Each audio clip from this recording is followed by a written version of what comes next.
tengah gempuran perkembangan dunia gadget yang semakin menjamur hingga merambah kalangan anak-anak, membuat pemilik Taman Bacaan di Balikpapan, Kalimantan Timur terpanggil untuk mengabdikan dirinya mengajak dan membiasakan anak-anak untuk membaca. Sejak didirikannya Taman Bacaan Anissa pada tahun 2011 lalu dan berangkat dengan sejumlah buku seadanya, wanita bernama Roylita Aminuddin bertekad agar anak-anak di sekitarnya tidak mengesampingkan buku untuk menyerap ilmu yang lebih luas secara mendalam. Dengan predikat kampung literasi di tempatnya tinggal, ibu dari 2 anak yang akrab disapa Ruli ini semakin termotivasi mengajak anak-anak dan teman untuk berkunjung dan bisa menjadi manfaat bagi orang lain. Meski saat ini Ibu Ruli didiagnosa dokter mengidap penyakit kanker dan harus menjalani terapi, namun justru membuatnya terpicu untuk memberikan manfaat bagi orang banyak. Bahkan upayanya ini juga mendapatkan dukungan dari Pertamina Kalimantan yang mempercayakan segala kegiatan program di Kampung Literasi kepadanya dalam beberapa tahun terakhir ini. Bak mimpi di siang bolong tertolong Pertamina melalui kemitraan. Cita-cita meningkatkan minat membaca buku mendapatkan dukungan dari perusahaan BUMN tersebut. Membaca itu adalah hidup saya, karena itu merupakan satu kebutuhan. Allah sendiri dalam firman-Nya yang surat pertama itu menekankan bahwa Iqra, bacalah. Nah, itu sudah suatu peringatan atau suatu tekanan bahwa semua orang itu harus membaca. Untuk itulah Taman Bacaan Masyarakat Anissa yang ada di Kampung Literasi ini berdiri. Karena saya sangat senang sekali melihat anak-anak, melihat orang yang sedang membaca.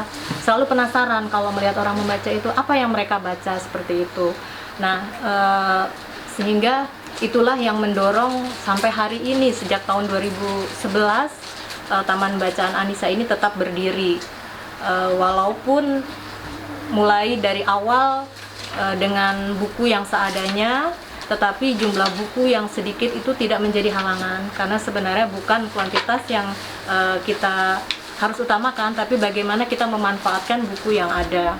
Mungkin seperti saya nggak bisa berkhotbah, tidak bisa menyampaikan sesuatu, tapi melalui buku yang saya pinjamkan, kemudian mereka dapat mengambil manfaat dari situ, insya Allah bisa menjadi pengalaman mereka itu membuat kita paling tidak punya andil bagaimana kita menjadi seseorang yang menjadi perantara kebaikan seperti itu.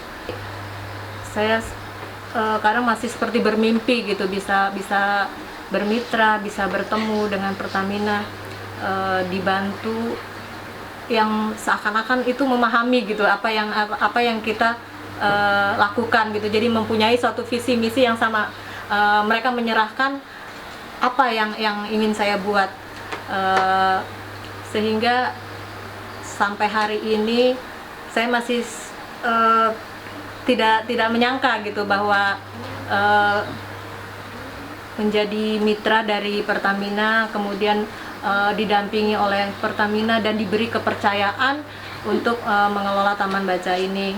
Mudah-mudahan apa yang menjadi harapan Pertamina, juga harapan kita untuk menjadi touch ke masyarakat itu tercapai seperti itu. Saya juga berusaha dengan sekuat tenaga apa yang menjadi misi, menjadi niat dari Pertamina bisa dilaksanakan. Saat ini Ibu Ruli memiliki keinginan besar untuk masih bisa tetap melanjutkan dan mengembangkan literasi Indonesia dan berjuang sebagaimana yang diajarkan almarhumah ibunda tercinta. Keyakinan misi ini diyakini bisa membuat mampu bertahan dalam menjalankan sesuatu dalam kondisi apapun. Yanwaris Wandanu, Kompas TV, Balikpapan, Kalimantan Timur.